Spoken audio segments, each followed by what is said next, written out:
Beleza, agora sim. Agora estamos em modo gravação. Então, nós vamos dar início hoje a esse tema, que é um tema muito importante para nós em PDI. Nós falávamos na última aula sobre os filtros, e aí nós vamos fazer uma ligação aqui com extração e seleção de atributos. Bom, a primeira coisa que a gente precisa entender é que uma imagem ela é formada por pixels, ok? Isso a gente sabe. Cada pixel possui um valor, possui uma posição, ou seja, uma coordenada. Inclusive, o primeiro exercício é esse. E a gente consegue determinar, então, uma posição e um valor para cada pixel. Quando a gente pensa em extração de atributos, primeiro, o que é atributo? Atributo nós poderíamos dizer que é uma característica, um adjetivo, alguma coisa que determinada pessoa ou determinada coisa tem, tá? Então, quando a gente pensa em atributos de um pixel ou de um conjunto de pixels, a gente pensa na qualidade, ok? Naquilo que expressa basicamente a característica daquele pixel ou daquele conjunto de pixels. Então, é muito interessante a gente entender isso, tá? Os atributos da imagem eles estão relacionados a dois pontos. Primeiro, pode ser pixel a pixel, ou pode ser à medida com que eu faço ali a minha segmentação e junto segmentos, eu posso ter para um determinado objeto. Mas, basicamente, seria o mesmo. Seria o mesmo princípio, né? Atributo para pixel, atributo para um determinado objeto, ou seja, um conjunto de pixels é a mesma coisa. Mas o que é interessante dos atributos aqui? O atributo, ele é aquilo que dá características, mas se a gente for pensar a característica do pixel, ela está associada diretamente ao valor no nível digital. Só que à medida que a gente vai tendo mais bandas, a gente tem diferentes valores digitais. Ou seja, uma imagem que tem um pixel que recobre a parte do verde. A hora que está no verde, tem um valor digital alto para o verde. Mas no vermelho, no azul, não tem um valor digital tão alto. Ok? Porque se está destacando o verde ali é porque tem valor digital alto para o verde. No infravermelho, se for uma vegetação sadia, também vai ter um alto valor digital. E se for numa determinada banda, outro valor. E assim sucessivamente. Outros valores, outros valores.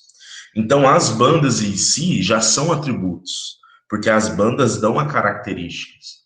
Mas se eu faço a combinação entre as bandas, eu tenho ainda um outro atributo. Não sei se vocês concordam comigo. Ou seja, se eu somo lá vermelho, amarelo e verde e tem um valor, eu posso dizer que esse é um atributo, que essa combinação linear entre as bandas é um determinado atributo. E eu posso ainda fazer a razão entre bandas e dizer que é um atributo. E por aí vai. Então, olhando matematicamente para aquilo que nós temos enquanto imagem, são infinitos atributos, porque eu posso fazer das mais diversos tipos de razão. Então, eu não sei se deu para entender o que é atributo de uma imagem. Antes da gente falar de extração e seleção de atributo, o que é atributo? É isso que é atributo, é a característica da imagem. A banda seria um atributo, mas normalmente a banda a gente chama de banda, mas a combinação linear, a operação matemática entre essas bandas vai me gerar um atributo. Por exemplo, o NDVI é um atributo, ok? Monielle, Lara, não sei se vocês estão aí. Deu para entender? Eu explicando assim, tranquilo? A Lara entendeu. Beleza. Vou acreditar no 6, hein? Ok. Monielle também. Então, vamos lá. Continuando, então, de uma maneira mais teórica agora. Então, olha só. A extração de atributos, ou feature extraction, né? A gente tem essa denominação aqui, FE, é a obtenção de dados provenientes dos dados originais. Ok? o uso de imagens juntamente com seus atributos derivados da imagem original aumenta a precisão da classificação, uma vez que ajudam a diferenciar as classes de interesse de forma mais efetiva. Então, é como se eu tivesse um conjunto de atributos e que eles pudessem sair dessa imagem original, né, ou seja, tudo a partir das bandas que eu tenho, e, de certa forma, essa combinação linear, essa operação matemática entre as bandas, pudesse fazer com que eu pudesse identificar um determinado tipo de objeto. Um exemplo muito claro disso é o NDVI, né? A relação, né, entre o infravermelho e o vermelho destaca a vegetação, né? Ou seja, eu coloco tudo que é verde, né, no infravermelho ali, então eu tenho esse destaque, né? Aquilo que era verde começa a ficar vermelho, e como o infravermelho tem um certo destaque, né, para a vegetação, eu começo a ter um destaque ali. Então, basicamente é isso. O NDVI é um atributo. E o que ele faz, né? Ele é derivado da imagem original e aumenta a precisão da classificação. Ou seja, eu posso classificar agora vegetação de uma maneira diferente. Ok? Então, as transformações métricas de textura, índice de vegetação, índice de água, além de atributos aritméticos customizados com base em operações entre bandas, podem ajudar a separar de forma mais efetiva as classes de interesse. É isso que eu acabei de falar. Entretanto, o uso de atributos derivados da imagem original pode prejudicar a eficácia computacional dos algoritmos, visto que muitas vezes se dobra ou até triplica a quantidade de dados. Qual que é o grande problema de muitos atributos? O problema é que haja máquina para isso, haja computador para isso. Porque imagina só, estou processando uma imagem, a imagem é RGB. 3 bandas ali, para cada pixel, 3 valores. Aí você pega uma imagem de 12 megapixels, né? Então, normalmente 12 megapixels, o mega é vezes 10 a sexta, né? Vamos fazer uma conta simples aqui, ó. Então, olha só. Normalmente, 3.000 por 4.000 é uma imagem de 12 megapixels. Ou seja, 3.000 por 4.000, 12 milhões, certo? Então, eu tenho 12 milhões de pixels. E eu tenho um valor para R, para G e B de cada pixels. Então, eu tenho 12 milhões vezes 3, porque são 3 bandas. Ou seja, eu tenho 36 milhões de dados, de números, ok? Agora, se eu tiver um sensor hiperespectral de 256 bandas, por exemplo, eu vou ter aqui 256 vezes 12 milhões. Então, eu tenho 3 bilhões e 72 milhões, 000, ou seja, 3 bilhões, para arredondar a conta, 3 bilhões de dados para um sensor de 256 bandas hiperespectral. Agora, você imagina se eu multiplicar isso pelo número de atributos. Ou imagino que eu tenho um sensor, sei lá, de 100 bandas. E aí eu tenho mais 100 atributos. E é 100 atributos para cada. Então, vezes 100. É muito dado. Você entendeu? Então, o que vai acontecer? Eu vou sobrecarregar o meu computador. E aí, por isso que a gente vai ter o que a gente chama de seleção de atributos. Uma coisa é eu pegar a imagem original e extrair atributos dela, por meio de operações, etc. Outra coisa é eu dizer para essa minha imagem, ou para esse meu conjunto de atributos, quais realmente separam determinados objetos que eu desejo. Por isso que as duas aulas são juntas. Ok? Então, ou seja, a gente tem um risco de prejudicar a eficácia computacional. Então, eu já adianto para vocês, se tiver computador, prepare o computador aí, que os nossos trabalhos eles são bem demorados. Levam um certo tempo para fazer. Beleza? Bom, e aí, complementar a isso, a gente tem a seleção de atributos. A gente entende que a manipulação de um conjunto de dados de grande dimensionalidade, é o que a gente chamou de Big Data, implica a necessidade da utilização de mineração de dados, data mining, visando encontrar dentro de um grande número de informações redundantes ou até irrelevantes àquilo que é útil ao trabalho. Ou seja, eu vou minerar, semelhante àquilo que a gente faz nas minas, né? Eu pego um monte de terra lá, mas eu minero para que eu possa ver aquilo que é bom, para eu quero achar o diamante. Beleza? Então, olha só, quando nós olhamos para a descoberta do conhecimento, nós temos os dados, nós temos a limpeza e a integração, nós temos a seleção e a transformação, depois nós vamos minerar esses dados, vamos avaliar os padrões e vamos atingir o conhecimento que nós queremos. A seleção de atributos entra nesse campo aqui, ok? Então, primeiro, o que o professor fez? Tá, não são vocês.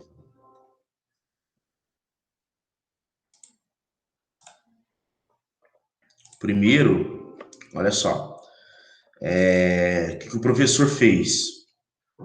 Seleção, desculpa, nós temos os dados, voltando para a aula aqui, nós temos os dados, certo? E aí, a partir desses dados originais, nós integramos alguns dados, depois nós selecionamos e transformamos, e aí depois nós vamos chegar nesse ponto aqui de minerar, tá? E aí, o que nós vamos utilizar, professor, para saber se esse dado é bom ou não? A gente tem alguns algoritmos de mineração de dados. Por exemplo, a análise de componente principal é um que diz isso. O que é a análise de componente principal? É um negócio que é fantástico. Imagine que eu tenho um grande conjunto de dados, eu quero analisar se existe correlação entre determinados dados e qual que é o nível de correlação.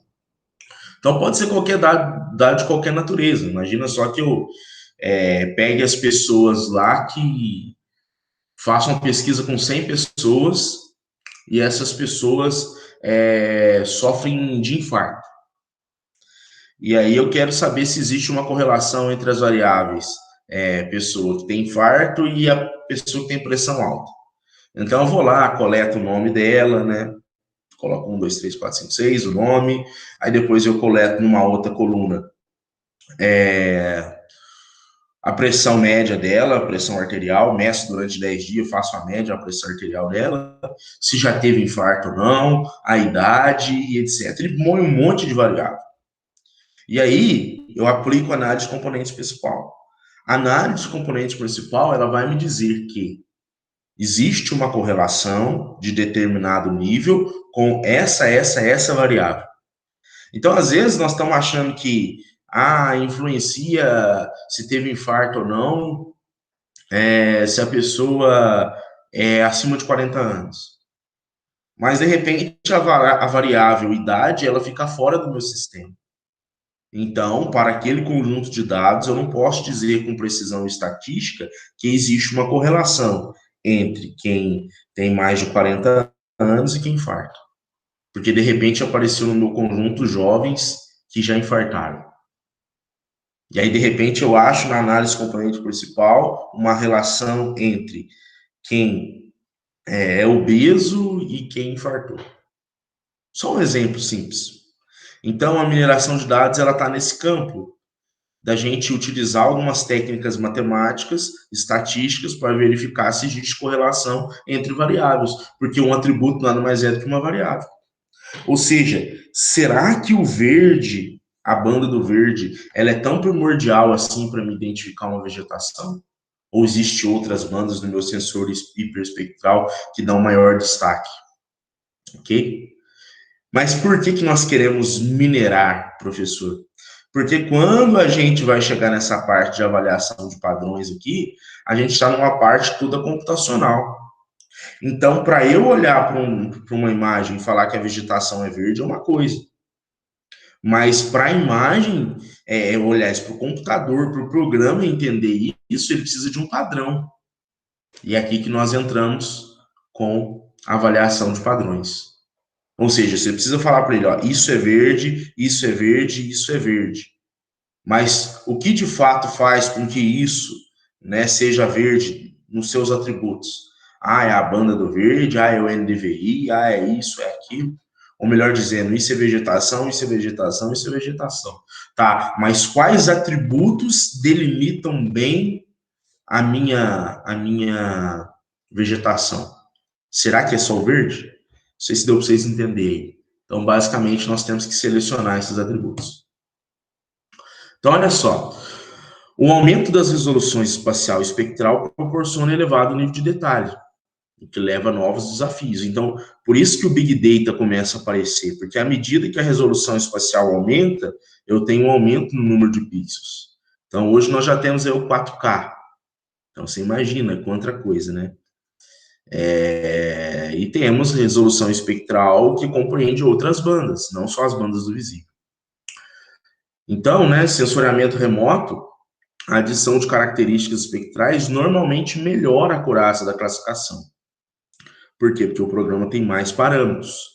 Entretanto, né, além de certo limite, a acurácia da classificação chega a um platô e em seguida diminui à medida que mais características espectrais são empregadas, que é o que a gente denomina como efeito Hughes.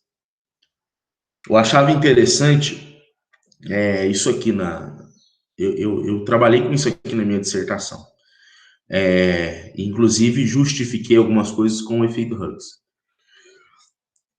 Quando eu tenho aqui, ó, um número de classes, né, um número de atributos, ok? Eu tenho uma acurácia para a minha seleção. E olha só que interessante, à medida que eu aumento o número de atributos, vai. Só que chega uma hora que começa a cair a minha precisão. Ou seja, nem sempre muitos atributos no meu sistema faz com que a acurácia fique boa. Então, às vezes, eu quero usar todos os atributos e vou lá e faço um teste. Então, o que eu fiz? Eu peguei um monte de atributos, deu isso. Peguei uma classe de atributos, deu isso. E deu isso. Eu falei, gente, parece que a diferença não é significativa. E quando eu preciso de tempo computacional, isso faz muita diferença. Então, por isso é interessante a gente utilizar um bom seletor de atributos, para que eu consiga determinar o conjunto de atributos que eu vou utilizar com precisão. Ok? Então, este efeito chama efeito Hughes, que normalmente afeta os classificadores paramétricos. Ou seja, à medida que eu tenho um aumento aqui, ó, no número de atributos, a hora que eu saio de 0 até mais ou menos 10 aqui, ó, ele é exponencial. Ou seja, ele precisa ter mais atributos. Mas à medida que eu chego num determinado limiar, 50, por exemplo, aqui, ó, ele já começa só a cair. Tem uma leve, né? Mas começa a cair. Ou seja, grandes números às vezes acabam atrapalhando o sistema. Isso aqui é uma sorte e para quem acredita é coisa de Deus, porque a gente entende essa coisa. Olha só, normalmente a gente fala assim, quanto mais melhor, e nem sempre é assim. E a gente vê matematicamente que isso aqui não se comporta dessa forma, não é padrão. Ou seja, tem um determinado limiar aqui que eu posso parar. Então, basta eu saber, então, como selecionar esses atributos. Beleza? Então, olha só. A gente deve considerar, né, em qualquer aplicação, conteúdo de informação relevante, né, e virar sempre o conteúdo dispensável. Ou seja, existem um monte de atributos que são relevantes e um monte de atributos que são dispensáveis. Outro fator que corrobora para a redução da dimensionalidade dos dados espectrais é a sobrecarga apresentada pela demanda computacional nos processamentos. Então, assim, o fato de eu ter um computador ruim, ele vai fazer com que eu fale, nossa, eu preciso selecionar bem aqui o meu conjunto de dados para não ficar passando aperto. Então, neste contexto ainda, né, o Big Data, a seleção de atributos, é uma alternativa a ser considerada. Então, é muito importante para nós selecionar os atributos. Atualmente, a utilização do Feature Selection são tarefas fundamentais para a classificação de dados hiperespectrais e apresentam as seguintes razões. Dentre as centenas de bandas contíguas, muitas delas estão altamente correlacionadas, resultando em medições redundantes. Dentre as centenas de bandas, muitas delas são ruidosas, pois estão associadas às características regulares de absorção de água, em torno de 1.400 a 1.900 nanômetros, bem como são sensíveis aos ruídos do instrumento imagiador ou outras externalidades transitórias. Então, olha só, tarefa fundamental para a classificação de dados hiperespectrais. E eu tomo a liberdade de complementar aqui a Camila. Eu acho que a seleção de atributos no campo que nós temos hoje, ele é fundamental, inclusive, para dados RGB, que podemos considerá-los, entre aspas, né, bem entre aspas, como os hiperespectrais. Porque, embora seja só 3 bandas, pela grande quantidade de atributos que eu tenho e a grande capacidade de resolução espacial das minhas imagens, isso aqui vai ser super necessário. Ok? Então, olha só. Com o objetivo de reduzir a alta correlação entre as bandas e o custo computacional, algumas estratégias são propostas na literatura de seleção de atributos, a fim de procurar a melhor combinação de bandas para a classificação da cobertura do solo. Então, qual que é a melhor combinação de bandas para eu classificar este objeto? Na minha dissertação, eu queria classificar o elemento Vossoroka. E aí eu gerei a mineração de dados em cima de árvore de decisão, o algoritmo chama J48, ou C4.5, aí depende do software que você utilizar. E aí a árvore de decisão, ela delimitou para mim quais que são os algoritmos mais importantes num determinado nível de precisão para identificar aquele objeto. Então, isso é o estado da arte atual que nós temos, né? Quais que são os melhores atributos para eu identificar esse elemento aqui? Será que é realmente a banda do verde? Então, dá para a gente brincar com isso aí. Entre as 224 bandas, por exemplo, de Sensoravires, o autor vai dizer que selecionaram aquelas que com melhor separabilidade espectral em relação aos alvos selecionados, baseando-se na resposta espectral dos mesmos.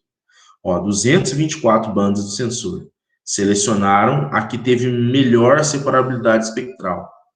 Entretanto, tal metodologia não é robusta, pois, embora a ideia de selecionar um subconjunto de bandas ideais pareça bastante simples, é computacionalmente impraticável para o próprio usuário realizar todas as combinações possíveis com conjuntos de dados hiperespectrais. Tem como, é muita coisa. Imaginam fazer todas as combinações lineares possíveis entre todas as bandas. Quantos atributos que eu vou ter? Uma infinidade. Porque eu posso somar o vermelho com o amarelo, somar o vermelho com o amarelo com o verde, dividir o verde, desculpa, somar o vermelho com o azul, o vermelho com o verde, e aí o azul com o vermelho, e, aliás, aí o azul com o verde e por aí vai. Então tem muita coisa para fazer. Depois eu posso dividir entre eles. Depois eu posso somar 2 elementos e dividir por o terceiro. Então eu tenho infinitos índices. Eu tenho infinito. É muita coisa que eu tenho. Então é impraticável computacionalmente, né? Selecionar um subconjunto de bandas ideais. Então por isso que eu tenho que utilizar a abordagem algoritmo ou quantitativa. Ok? Então, vamos falar um pouco sobre os algoritmos de seleção de atributos.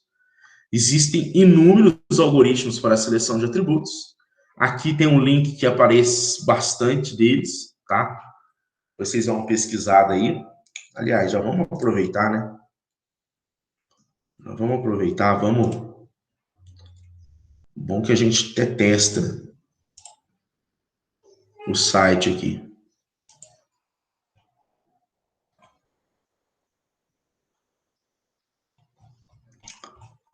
Deixa eu plotar aqui para vocês. Deixa eu ver. Parar a apresentação. Beleza. E vamos apresentar agora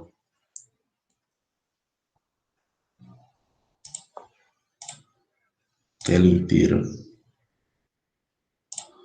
Beleza. Então, olha só, esse site aqui, ó, tá um pouquinho diferente, mas coloquei para traduzir aqui. Basicamente, nós temos aqui um recurso que ele que ele disponibiliza, um código-fonte via GitHub, e aqui o contato. Eu achei até que seria mais completo. Vamos ver aqui.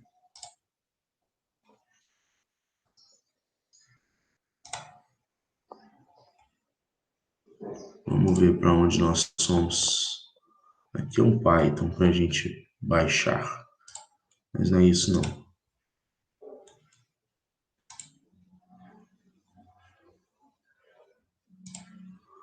Ah, tá aqui, ó. Vários.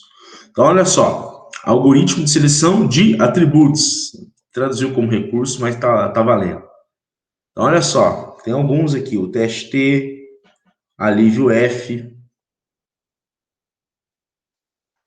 índice de gene, pontuação de ficha, CFS, esse é muito popular, e por aí vai. Dá para a gente baixar aqui e aplicar a implementação. Ganho de informações, esse nós vamos falar sobre daqui a pouco, e por aí vai. Então, tem alguns aqui para a gente utilizar, beleza? Muito interessante, né? A gente pode baixar aqui e fazer a seleção de atributos, utilizá-lo para fazer a seleção de atributos. Bom, voltando então,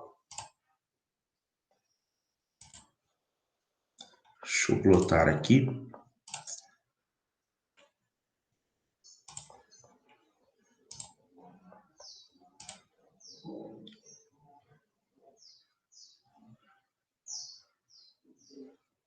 Uma janela.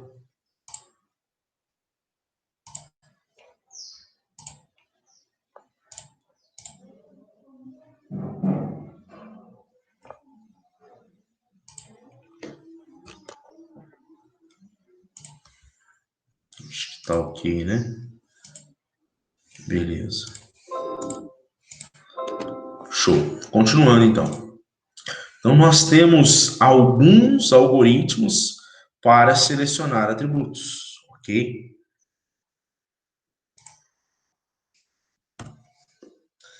Nós temos um que chama Gain Ratio.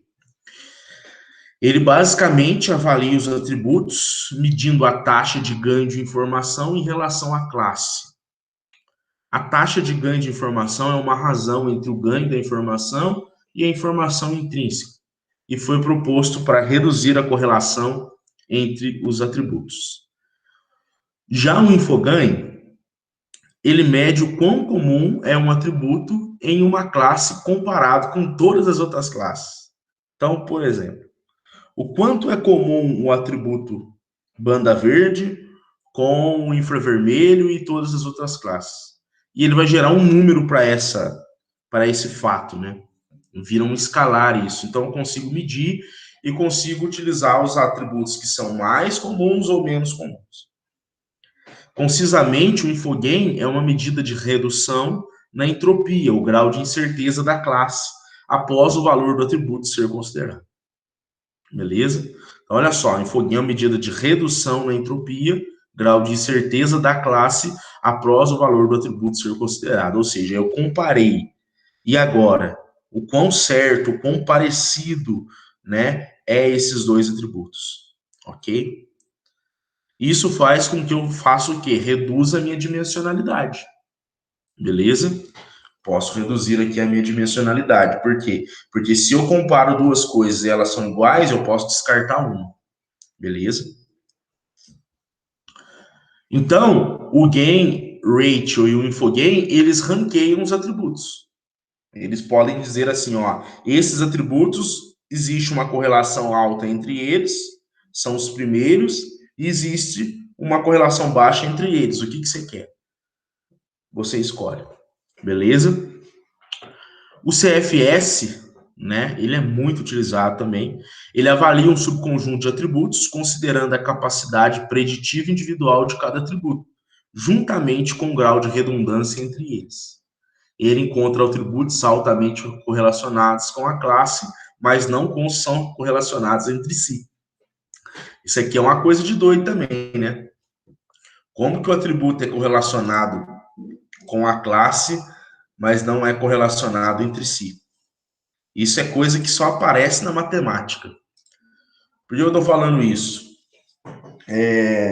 Tem um exemplo muito interessante do Walmart. Eles começaram a fazer o quê? A verificar os dados de compradores de determinados produtos. Então, ia lá, passava uma pessoa com um carrinho, já tinha o nome, já tinha idade, já tinha endereço, ok? Passava a pessoa lá, nome, idade, endereço, características. E aí começaram a ver o que essas pessoas levavam no carrinho. Então, olha só que interessante. Quando eu tenho essa informação, eu posso dizer que as pessoas que moram em determinado lugar compram determinadas coisas, né? Por exemplo, a gente tem uma visão sobre as margens da sociedade, as periferias. Será que todas as pessoas que moram nos lugares periféricos, elas compram produtos mais baratos ou compram os mais caros? A gente, de primeira, pensa, não, a pessoa compra o mais barato, né? Mas nem sempre pode ser isso que acontece. E aí talvez seja um problema também de gestão de patrimônio, né? As pessoas, às vezes, com um determinado nível de poder aquisitivo, precisavam ter uma instrução nesse sentido também. Mas como que a gente vai conseguir avaliar, né? Porque são muitas pessoas no mercado utilizando o algoritmo e utilizando os atributos. Então, vamos imaginar, a pessoa tem um atributo que é o nome dela, tem um atributo que é a idade dela, tem um atributo que é onde que ela mora, tem um atributo que são as coisas que ela comprou, tem um atributo que é o número de coisas que ela comprou. E cada coisa que ela comprou virou um atributo. Beleza? Legal. O que o Walmart descobriu? O Walmart descobriu que existe uma grande correlação entre homens que, maior de 18 anos, claro, que compram cerveja e fraldas. Uma coisa muito doida, né? Os homens compram cerveja e fraldas. E o que o Walmart fez? O Walmart colocou a cerveja perto da fralda. E a partir daí as pessoas começaram a basicamente aumentar o seu consumo, porque quando você tem uma coisa perto de você, você é induzido a comprar. Então o Walmart percebeu que os homens compravam fralda, que compravam cerveja, comprava fralda, colocou a fralda perto da cerveja. Isso é uma coisa muito doida, né? E as vendas aumentaram por conta disso. Mas como que eles souberam disso? E aqui está um exemplo muito interessante. As duas classes entre si, elas não têm correlação a olho nu, né? Não é que eu vou falar assim, nossa, cerveja e fralda. Não tem a olho nu uma correlação. Mas quando eu analiso um subconjunto de atributos, ou seja, a pessoa é homem, às vezes a pessoa é casada, às vezes a pessoa, claro, tem filho, que já está comprando fralda, está comprando provavelmente para o filho dela. Eu começo a ter uma relação entre dois elementos que aparentemente não tinha nada a ver. Então, olha só, ele encontra atributos altamente correlacionados com a classe, mas não são correlacionados entre si. Beleza? Então, cerveja e fralda não tem nada a ver. Mas homens que compram cerveja compravam fraldas e colocaram uma perto da outra. Não sei se deu para vocês entenderem a explicação aqui. Beleza? Qualquer coisa, por favor, falem aí. E nós temos o wrapper, né? A abordagem wrapper, ela gera um subconjunto candidato de atributos selecionado do conjunto de treinamento e utiliza uma precisão resultante do algoritmo de aprendizado, classificador, para avaliar os subconjuntos de atributo em questão. Então, olha só, gera um subconjunto candidato selecionado de treinamento e utiliza uma precisão resultante do algoritmo de aprendizado classificador para avaliar o subconjunto de atributos em questão. Ou seja, eu começo a predizer, ó, esse subconjunto aqui é bom. Então, a partir do aprendizado, eu vou avaliar realmente se ele é bom. Esse processo é repetido para cada subconjunto de atributo, até que o critério de parada determinado pelo usuário seja satisfeito. Então, são as famosas iterações lá do ajustamento, critério de parada. Ah, não, quando se parecer até um determinado nível de porcentagem, ok, beleza? E esta abordagem, ela avalia os atributos usando estimativas de precisão, providas por algoritmos de aprendizado pré-determinados. Então, aqui está basicamente o esquema do Wrapper, né? Um conjunto de treinamentos. Aqui nós temos, né, uma busca de atributos, um conjunto de atributos, um classificador e uma estimativa de desempenho. Isso aqui fica basicamente, né, rodando aqui. Aí depois eu tenho um conjunto de treinamento reduzido, o algoritmo de aprendizagem e um conjunto de teste saindo para uma estimativa de desempenho. Então, é basicamente aquilo que nós explicamos. Beleza? Bom, por hoje foi só. Bem tranquilo. Extração de atributos, seleção de atributos. O que tem que saber bem? O que é atributo, tá? Característica de uma imagem, pode ser uma banda ou uma combinação entre bandas. Eu vou extrair isso de uma imagem original e vou selecionar os melhores, porque eu tenho problema com a parte computacional. Então, eu preciso selecionar para não ficar vários dias fazendo, ok? Então, basicamente, é isso. As dúvidas não são com a Camila, são comigo, mas eu estou utilizando a aula dela, porque nós estamos bem servidos de professor. Beleza? Lara, Monielle e Rafael, José Rafael, alguma dúvida? Professor, eu queria tirar uma dúvida do exercício. Pode falar. Naquela questão do contraste, tipo, especificamente no como alterar o contraste, eu não soube explicar. É que tem que aplicar uma função no histograma, mas eu não sei como explicar qual função. Entendi. Eu não estou conseguindo abrir a câmera aqui. Acho que estou agora. Não estou. Ela abre um pouquinho e fecha. Então, assim, Lara, ó. Quando a gente faz o histograma, o primeiro passo, até falei para o Zé Rafael ontem, o primeiro passo seria fazer o histograma. Uma imagem de 8 bits, a gente entende que tem aproximadamente 255 níveis digitais. Fazendo o histograma, eu vou ver se esses dados estão concentrados numa parte ou estão bem distribuídos, ok? Bom, para eu distribuir esses dados, o que eu tenho que fazer? Você concorda comigo que se eu é como se eu achatasse a curva, eu consigo fazer com que esses dados espalhem? Então eu preciso pensar numa função matemática em que eu consiga fazer isso. Por exemplo, atributos, níveis digitais que estão acima de tantos pixels são distribuídos para tal classe. Então vamos pensar aqui. Deixa eu abrir o Paint aqui, que fica melhor de fazer. Então, Paint.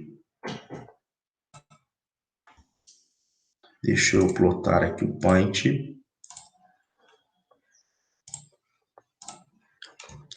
Acho que está aparecendo aí. Então, olha só, eu tenho um eixo aqui. Opa, isso aqui não. Então, meu eixo Y, beleza. Tem um eixo X também. E aí, vamos imaginar, vamos ver se eu vou conseguir fazer aqui. Eu tenho um histograma.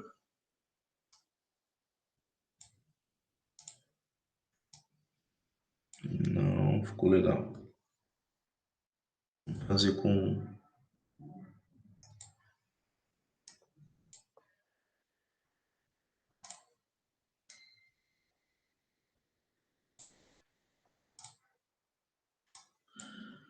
Beleza.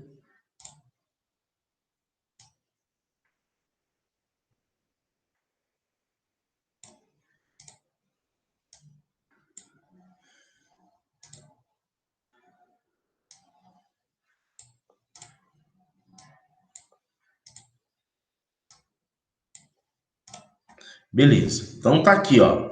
O 0 tá aqui, certo? Uma imagem de 8 bits quer dizer que é 2 elevado a 8, ok? Para eu calcular o número de bits. Então aqui, ó, 2 elevado a 8, 256 níveis. O 0 conta como 1 e aqui o final 255. Beleza? Então olha só, aqui não tem um bom contraste, por quê? Porque está todo mundo concentrado no início. Para ter um bom contraste, eu tenho que espalhar. Então, como que eu posso espalhar? Eu posso ter uma função que, olhando para um dado, plote o outro dado lá. Bom, eu posso, a princípio, estimar essa função, não tem nenhum programa, então eu posso dizer assim: olha só, valores que estão acima de determinado nível, eles vão ser jogados para cá. Ou seja, valores que possuem, por exemplo, uma quantidade X, porque aqui é quantidade, né? Certo? Aqui é quantidade. Aqui é número de pixels, ok? E aqui são os valores. Então, imagine que aqui seja 50, ok? Então, aqui são 50. Então, na minha função, valores que estejam acima de 50, eles são jogados para frente, ou seja, o nível digital dele vai mudar. Eu vou somar 10 para ele, por exemplo. Então, vai ser uma função assim, mais ou menos, né? Vamos chamar de f de x aqui, né? É igual a um determinado valor aqui, né? Então, vai ser um valor em. Eu vou chamar aqui um valor de nível digital, tá? Eu vou colocar V de ND, de nível digital, mais 10 ou mais 20, para já exagerar, para poder compreender toda essa coisa aqui. Para valores de f de x maiores que 50. Deu para entender? Ou ficou pior? Deu para entender lá? Entendi, sim. Então, assim, para valores de f de x maior que 50, eu tenho que adicionar 20 para o nível digital. Ah, esse aqui é maior que 50? Então vou adicionar 20. Então, em vez dele ficar aqui, ele vai vir para cá. Ah, esse aqui é maior que 50? Então vou adicionar 20. Então, em vez dele estar aqui, ele vai vir para cá. Esse vai vir para cá. E esse vai vir para cá. Você entendeu? Então, eu vou fazer o quê? Eu vou abaixar e vou aumentar o meu contraste. Certo? Certo, Bom, entendi. essa é a função que eu pensei aqui agora, aqui, mas pode ter outras, tá? Você pode, de repente, trabalhar aqui com uma equação da reta, uma reta que passe por esses pontos, enfim, uma função afim, né? Que é aquela que reduz esses pontos numa reta aqui, aí vai depender do CI, certinho? Deu para entender agora, ô Zé Rafael? Deu sim, professor. Essa Certinho? questão aí eu também fiquei em dúvida dessa questão, falar assim, para alterar, se esse valor de alteração, sabe, tinha que ser fixo, que nem na função do senhor só colocou para colocar 20, aumentar mais 20 no número digital, né? Uhum. Aí eu fiquei na dúvida se esse valor tinha que ser fixo para todos os pixels que eu fosse alterar, entendeu? Ou não, eu posso alterar da forma que eu quiser. Então, se pode determinar uma função, né? Para que você tenha um padrão aqui, pelo menos na altura, né? Eu coloquei aqui sendo 50, mas pensa bem, se você diminuir essa reta aqui, ó, esses dados aqui em cima todos vão ser redistribuídos. Ou seja, vai melhorar ainda mais seu contraste. E todo mundo vai ficar baixinho aqui, ó. Ninguém vai passar, né? Não sei se deu para vocês entenderem. Não, deu sim. Então, foi o que eu quis dizer, professor. Esse valor aí, ó, que nem o senhor falou, ó. Chegar de 50 para cima, aí eu Aham, adiciono 20 no número digital, certo? isso. Aí esse 20 aí que eu fiquei na dúvida se esse 20 eu teria que usar para todos os números acima de 50, Hum, ou eu posso determinar qualquer número de digital para valores acima de 50. Essa é a dúvida que eu tinha ficado, assim.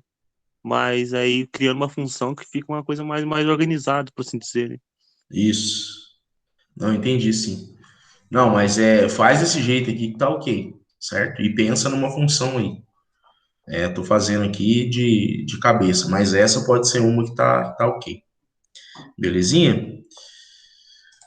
Bom, é isso. Eu não sei se todos têm computador, depois eu vou mandar lá no grupo lá. Não sei se todos têm. Depois a gente vai instalar alguns softwares, vamos perder um tempinho na aula para fazer isso. E vamos caminhando, beleza? Certinho, professor.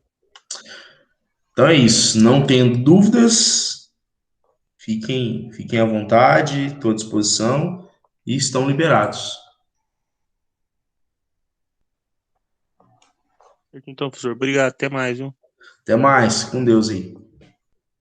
Amém. Tchau. Tchau para as meninas também.